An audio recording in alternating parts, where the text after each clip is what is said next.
এই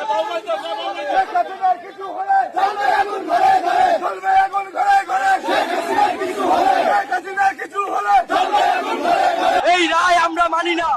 একতরফা রায় দিয়ে জনগণের নেত্রীকে আটকে রাখা যাবে না। রাজপথ ছাড়বো না।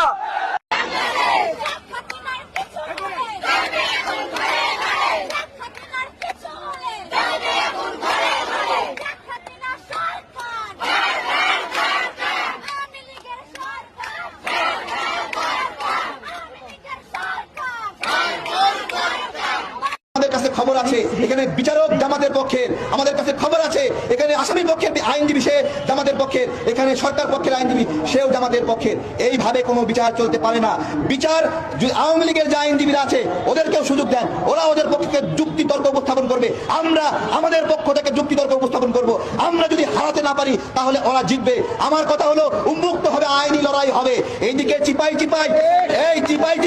শিশির মনির গিয়ে আইজিপি মামুনের কাছ থেকে 1000 কোটি টাকা চুক্তি করে তাকে রাজ সাক্ষী বানায় নিজেরাই বিচারক, নিজেরাই আইনজীবী, নিজেরাই আসামি পক্ষ, নিজেই সরকারি পক্ষ, এই ধরনের তাল বাহানার আন্তর্জাতিক অপরাধ ট্রাইব্যুনাল এখন আর চলবে না।